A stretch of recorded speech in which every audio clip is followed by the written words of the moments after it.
Okay, so for our paleo bread, I've got coconut flour weighed out, so it's 165 grams, which is about, look in the recipe to see how many ounces.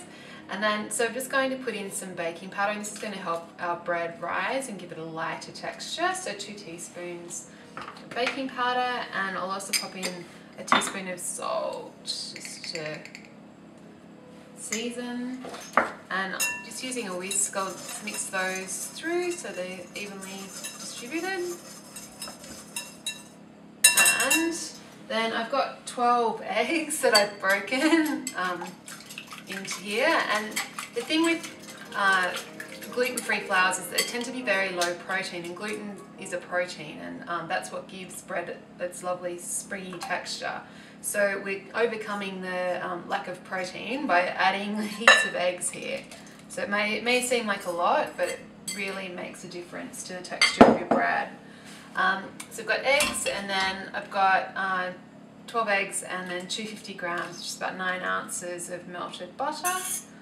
Because, you know, I'm using unsalted butter, which is why I used the salt. If you're using butter with salt in it, you probably wouldn't need to add extra salt. And then it's just a matter of whisking until you get most of the lumps out. So when you've got a fairly smooth dough, don't worry about getting absolutely every single lump out. It's not the end of the world. They'll bake themselves out a bit.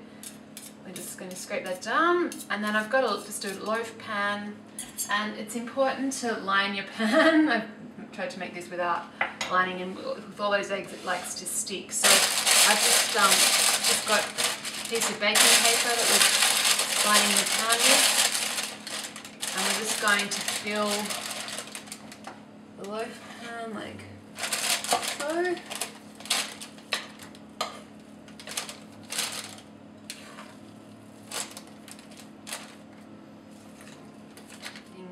I'm just going to clean it up a bit, a bit of a mess. You just want to even it out, but it doesn't have to be too, a bit rustic is good. And then I'm going to pop it in the oven for about 45 minutes, so 180C or 350F. It's been baking for 45 minutes, and you can see it's gone lovely and brown, and if I stick a skewer in, comes out and it's all clean, so it's looking like it's done. So we'll get it out of the oven. Okay, so when you get the bread out of the oven, it's also important to remove it from the tin, because otherwise it's going to sweat and it'll go soggy on the bottom, which I definitely don't want. So just remove it, and then you should be able to just slide it off baking paper onto a cake, just a cooling rack, and we'll just let it cool down.